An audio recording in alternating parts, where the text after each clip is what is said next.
Welcome to Beacon Pines, where we have just enlisted the help of Jeff for tomorrow's heist.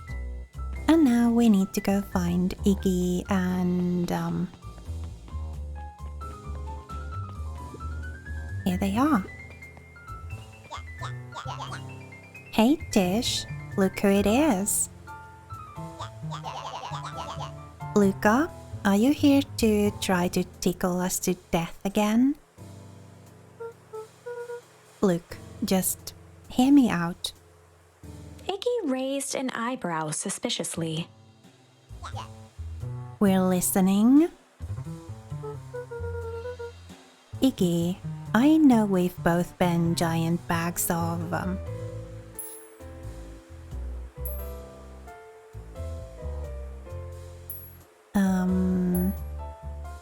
malice to each other. Malice. Wow, Tish. Smart guy here with his smart guy words. Thinks he's impressing us?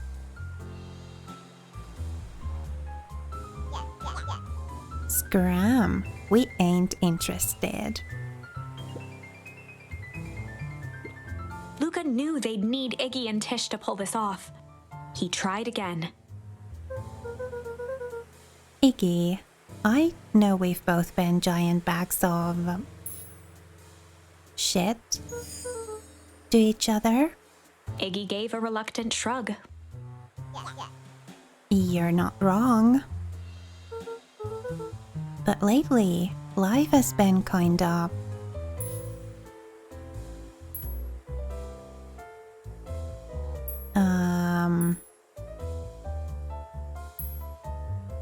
hard.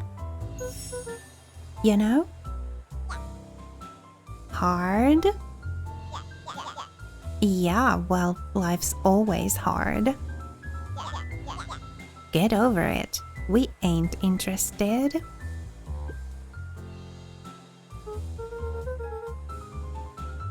Alright, we already did that. Iggy gave a reluctant shrug. Lately, life's been kinda strange. You know? Iggy considered the point. Things have been weird around here. So, I'm offering a truce and asking for your help. What do you say we,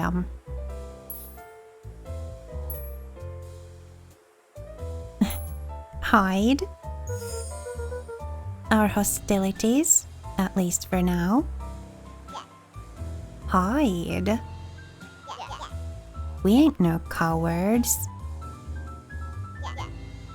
Buzz off. Oh, we need to do it all again.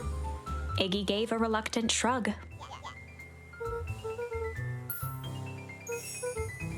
Iggy considered the point.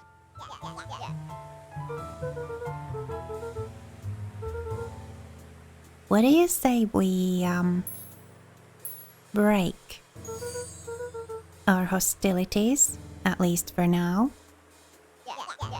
We do like breaking things. Even if a truce means less breaking things. What if I told you there was a way to have a truce and break stuff? Go on. I need you to cause a distraction so I can sneak into Perennial Harvest HQ. A wild-eyed grin spread across Iggy's face. My, Luca Van Horn. I'm impressed. And after all this is done, maybe you and Tish can come hang out at the treehouse sometime. Iggy glanced over to Tish, who nodded in agreement.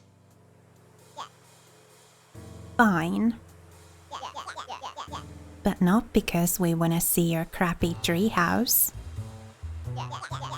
We just like to cause chaos. With a quick nod, Luca was off.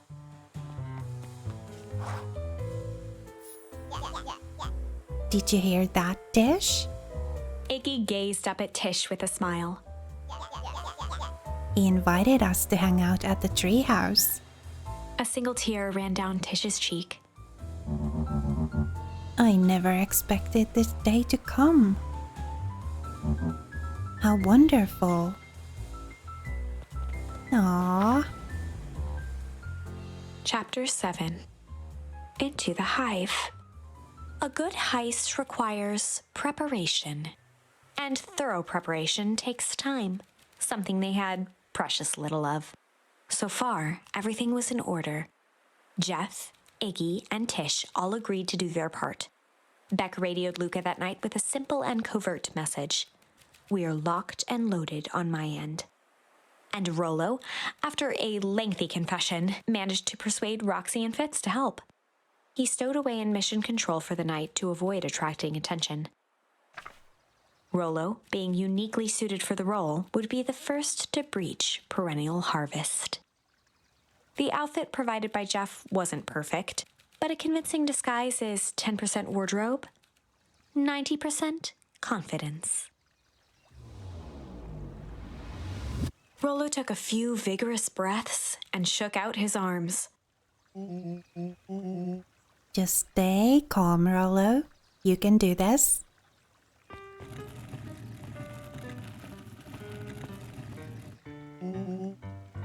Got your delivery here. Delivery? I don't have anything in my notes about a delivery. One moment.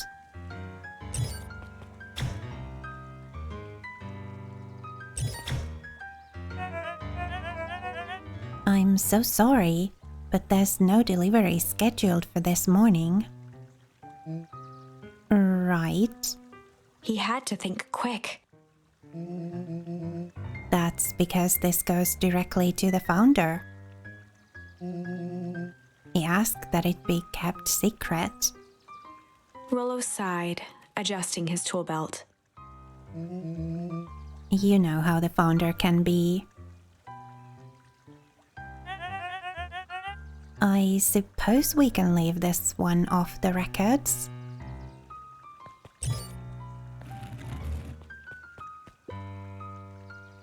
Our harvest awaits, and such. With a stroke of his mustache, Rollo proceeded into the perennial harvest headquarters. Our harvest awaits. Package here for the founder. Oh, I didn't hear anything about. Yeah, this is a need to know kind of thing. I'll just check. He stammered and flipped through the pages of his clipboard. This goes directly to the founder. I don't have time to fill you in. Oh, I see. If you could just complete this form. Rollo interrupted with urgency in his voice. Every time with the forms. Look, if you want to explain to the founder why I'm late, well, it's your funeral. I'm sorry. What did you say your name was again? Rollo panicked. Our harvest awaits. Sir? That's a restricted area. Excuse me, sir. Our harvest awaits. Ready to light this candle, Tish? Yup. Suck on this perennial ham fist.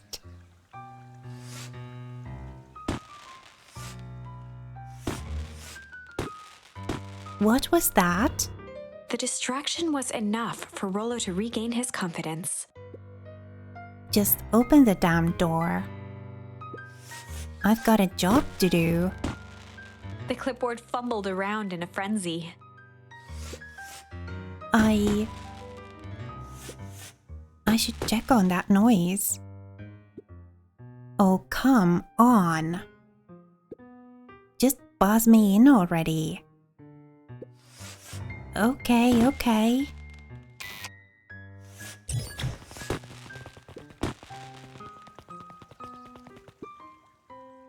Phew. That was close. Our harvest awaits. Hey, I figure. When in doubt, stick with the classics. Well, that was a close one. But you pulled it off. Nice work, Rollo. All right, everyone. Does everyone know what to do? Yep, deep engineering is to the north. I'll go with Beck, in case she needs some muscle. I'll head east to the founder's office. You two, be safe.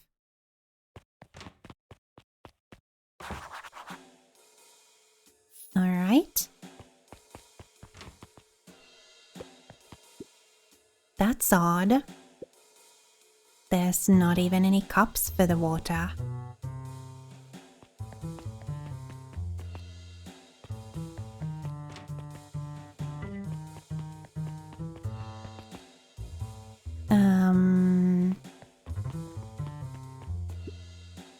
A whole way to nowhere.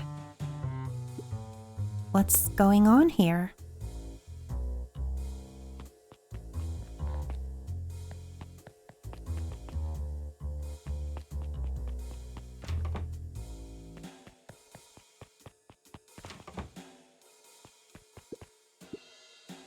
This whole place just feels fake. But of all things, a fake plant?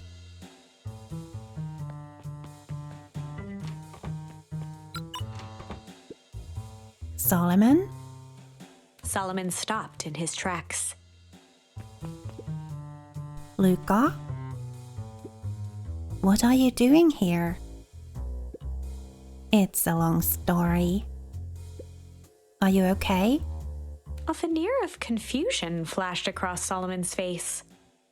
His words rushed out dramatically. No, I am most certainly not okay.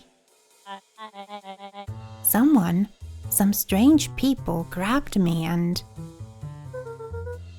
Were they in hazmat suits? Yes. How did you know? They brought me here and locked me up, and when they were distracted, I ran. Dang. Okay, you should stick with me.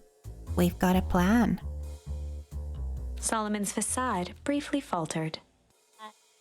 We? Yeah, Rollo and Beck are headed to deep engineering. Thank heavens you found me. We've got to get out of here. We can't leave just yet. But they'll catch us again. I've got to do something first. When you were running, did you happen to see a door marked Founder? Founder? Why are you looking for him? I'm not. I just need to get into that office. Now that you mention it, I do think that I saw a door that said Founder. It was just down this way. Luca happened to notice a plaque above the door. Office of the founder. Knocking comes with consequence. Oh, here it is.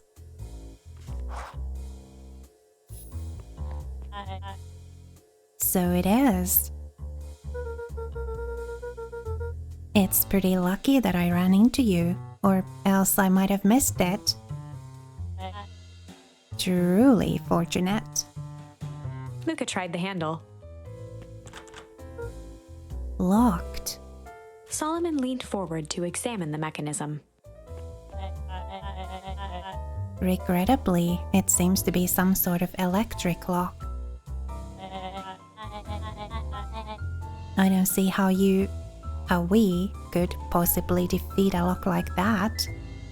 Luca smiled and looked at his watch. Let's just wait a minute.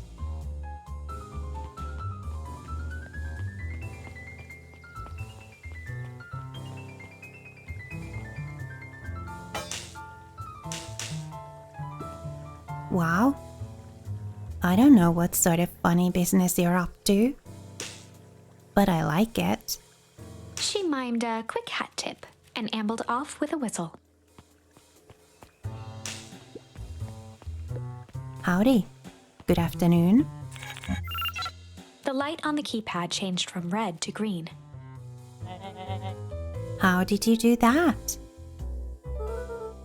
It's good to have friends. Quick, let's get inside before someone spots us.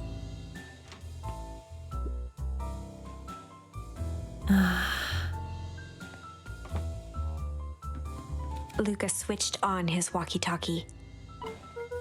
Rollo, I'm in.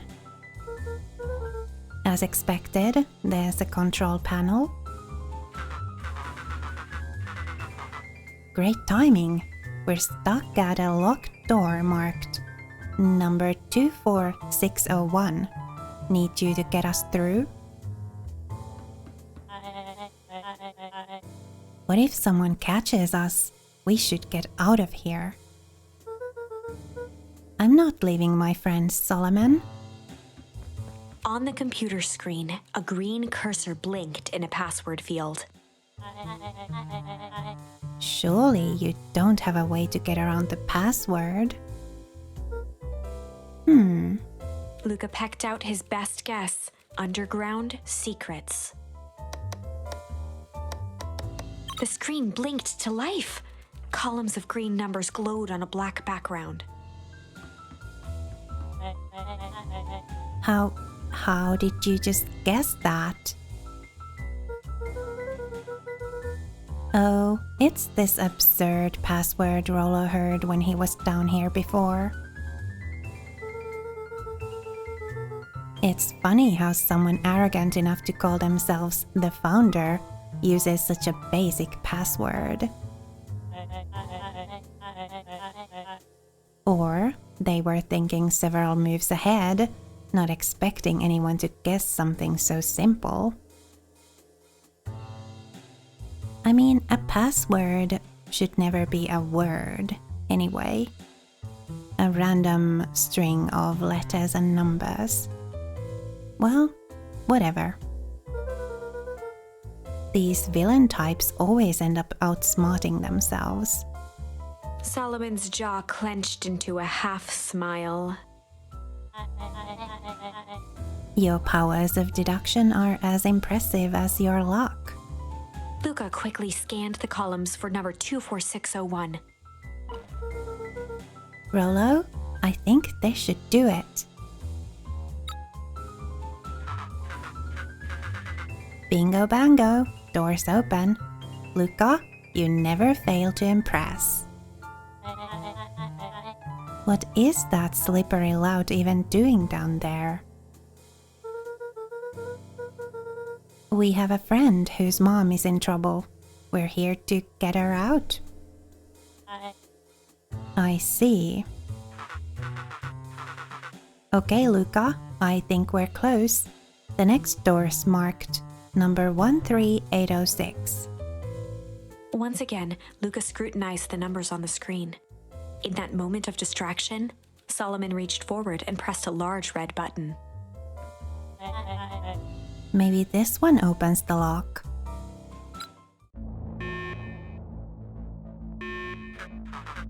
Crap, we've got company. Luca, must go faster. One sec, I can't think with all this noise. He quickly skimmed the screen with his finger. Here it is, number 13806. Go, go, go. Curse these fumbling hands. My apologies, Luca. Don't beat yourself up. I know you were just trying to help.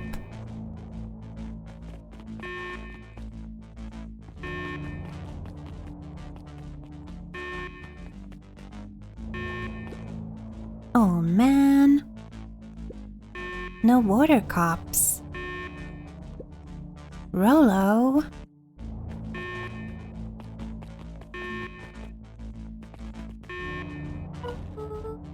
Rollo, are you okay? Rollo, come in. Mr. Kerr approached with a sneer and spoke into his walkie-talkie. You can turn off the alarms. They're trapped. With self-satisfaction, he called into the hallway. That, my dears, is a dead end. Nowhere to run. Rollo, where are you? Are you okay? Yeah, I think we lost them. Making our way back to Nellie's office.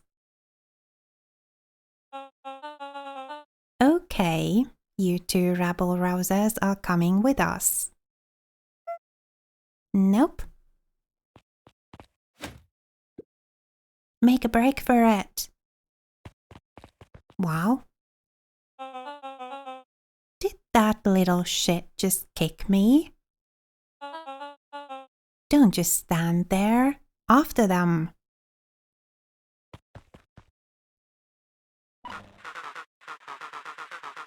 Okay, I think that worked.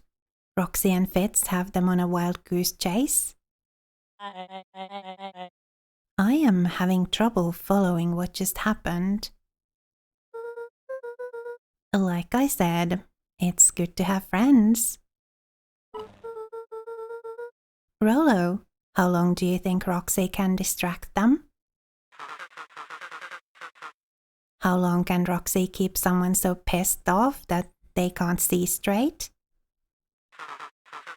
Let's just say we've got time.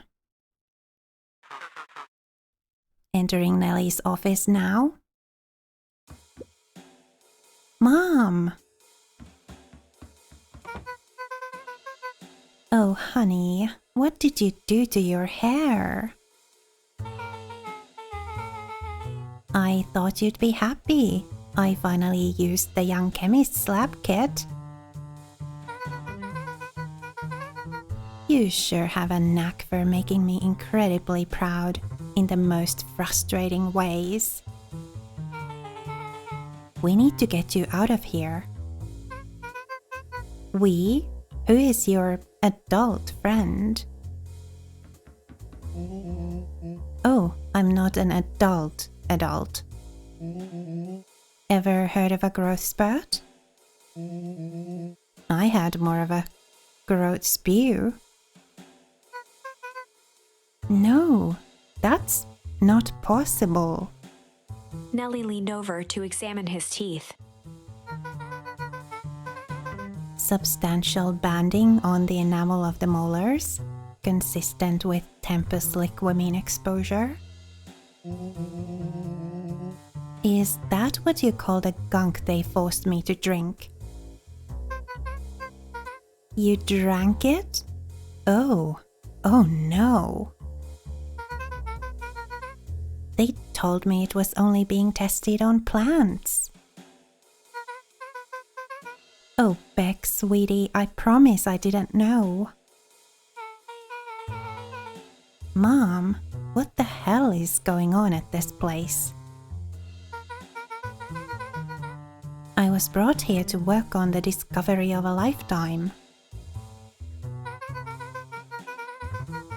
A novel chemical compound was discovered under Beacon Pines in a wellspring they called the Source. They named it Tempus liquamine.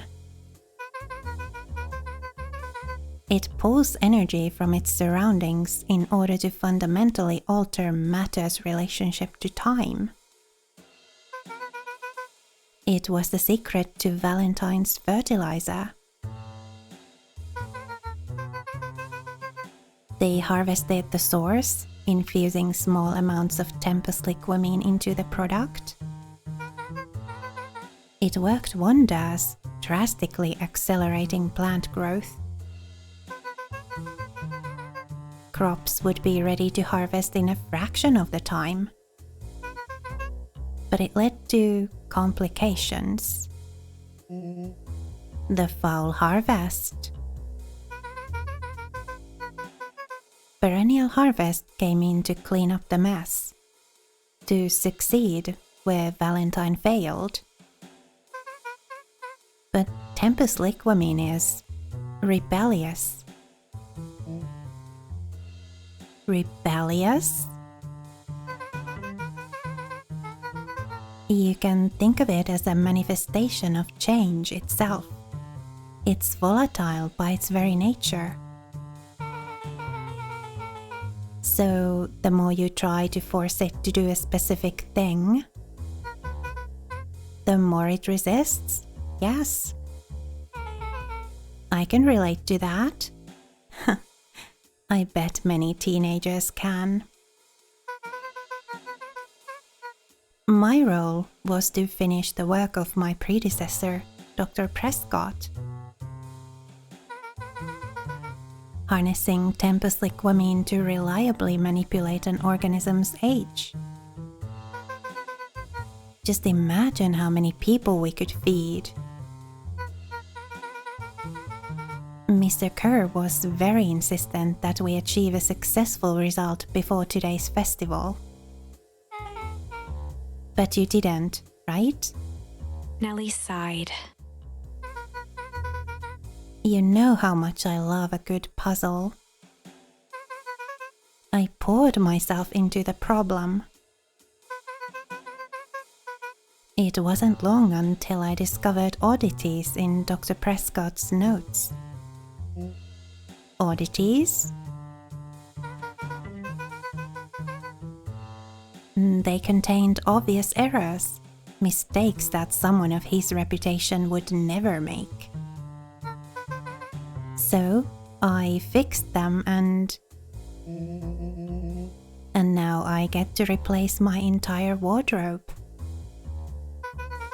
I really am truly sorry. Meh, those clothes were all hand-me-downs anyway. It sounds like Dr. Prescott figured it out, got cold feet, and intentionally sabotaged his own work. I had considered that possibility. I've sent a letter asking him to clarify his thinking.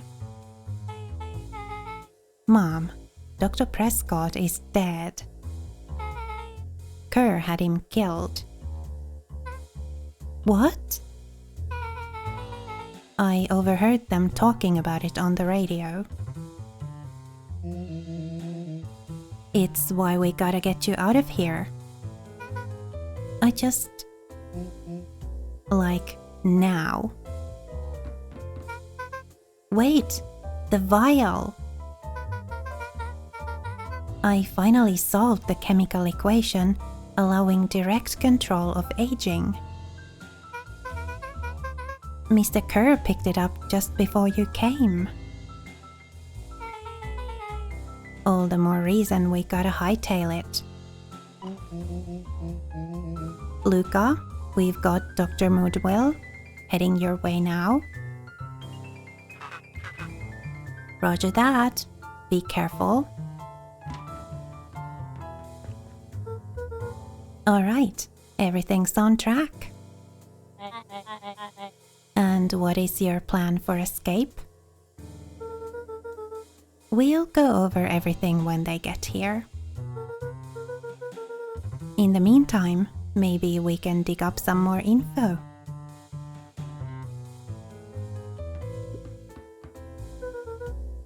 Malice 80 proof whiskey. A hard drink for a hard man.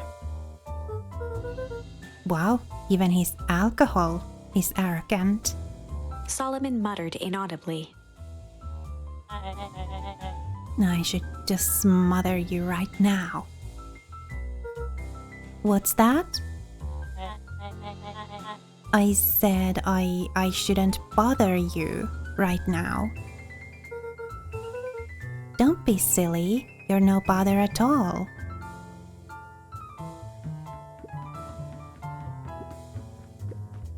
Luca tugged on each of the cabinets.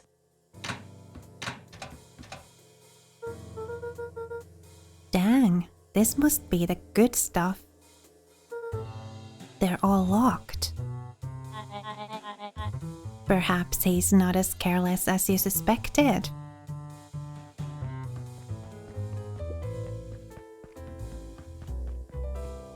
Let's see if we can find a key. It looks like the founder was helping Kerr plan the festival. Why would such a secretive leader be obsessed with a party? Only time will tell. Luca held his hand up to the ashtray. Still warm. He must have been here recently. Aw, no key. Well,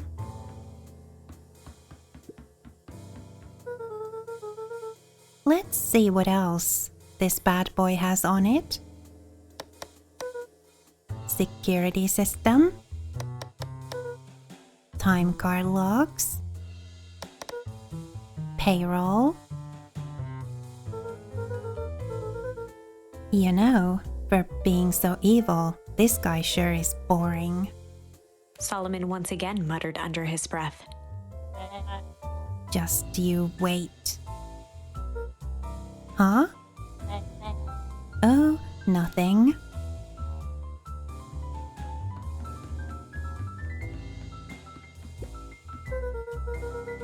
I'm really sorry you got dragged into this mess, Solomon. You needn't worry about me. Well, I feel bad either way. We're gonna get you out of this, I promise. With a subtle, quivering lip, a smile crawled across Solomon's face. They heard the trampling of frantic footsteps from the hallway. Lock it! Lock it, lock it! Locked. That was close. When we left Nellie's office, it was swarming with clipboards. We barely got away. Did they follow you? Rollo, before we start tossing blame around, is it possible someone ordered a pizza? We'd love to hear your thoughts. Definitely not pizza. What now? Don't look at me. I'm officially retiring from the heisting business. We're so sorry for the inconvenience. We just have a few quick questions. Just let me think. Can someone watch the door? Of course. Everyone else, huddle up. Oops. I think this little caper has gone on long enough. Solomon, no. Hush now, child. The adults are speaking. Dr. Modwell, a brief reintroduction is in order. We've never met in person, but we have corresponded. You see, it was I who hired you. Solomon, the pathetic orphan child. The powerful and enigmatic founder. Sharper, the fallen progenitor who created this town. Perennial harvest. Valentine fertilizer. All connected by a single thread. Yours truly. But that's... Her eyes searched the floor in thought. Solomon watched eagerly, waiting for the flicker of epiphany. With a sickened look, she peered into his soul. Huh, yes. Now you've got it. Tempus liquamine. You discovered how to reverse the process. Solomon clapped with genuine delight.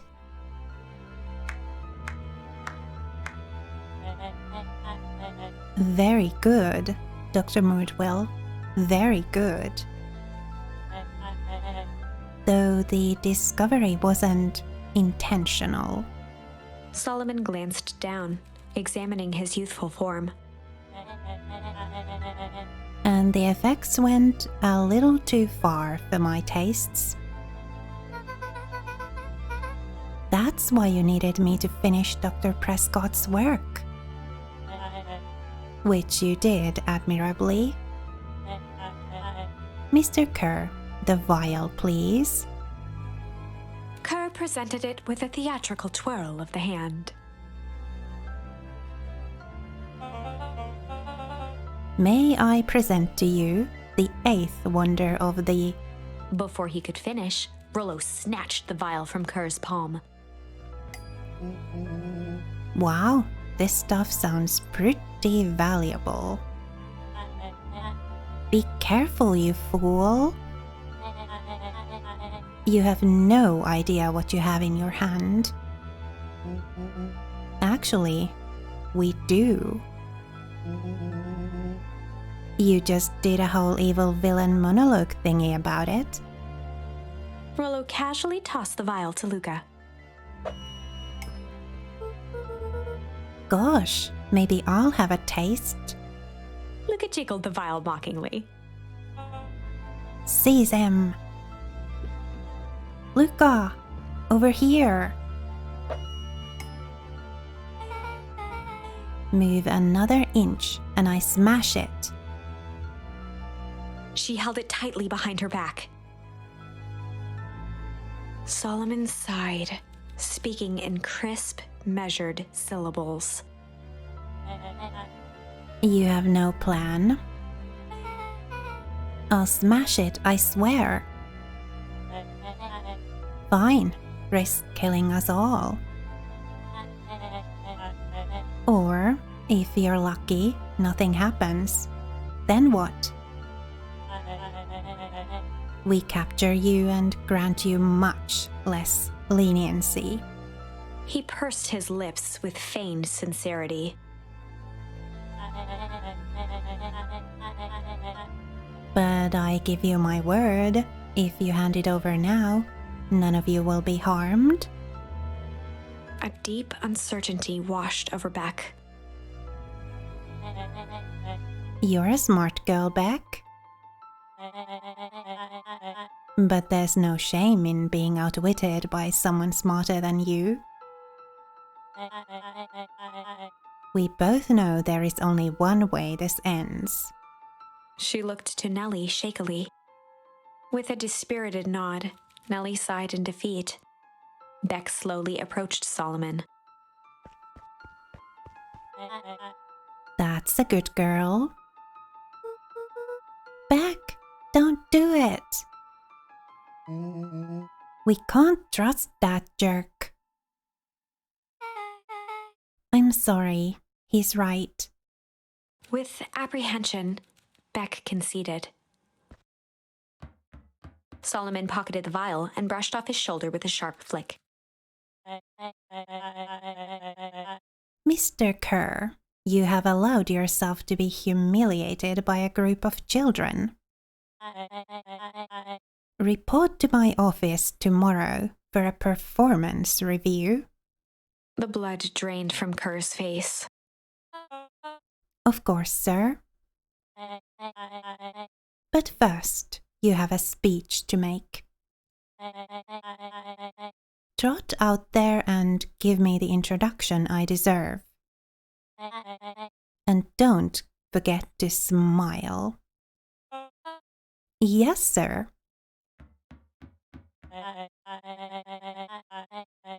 And to think all of this is thanks to the efforts of Mr. Van Horn. I don't understand.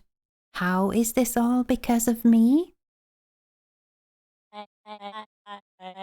Huh, I said Mr. Van Horn, you silly child.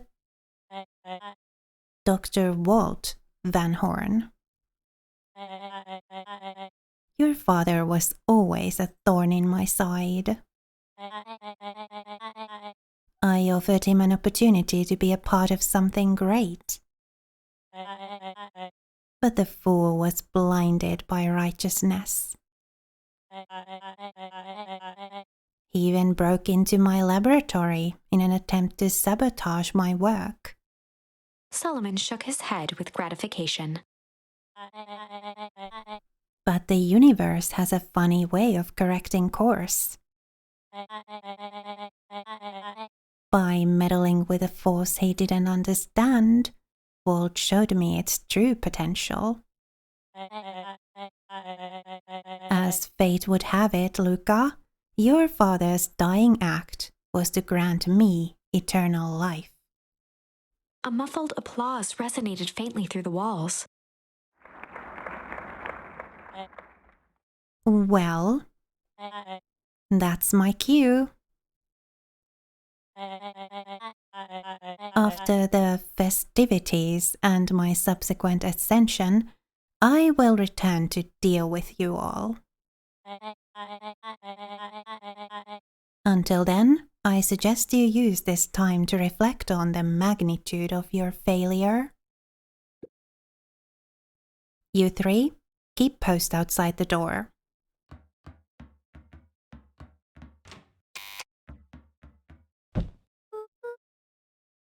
Well, crap.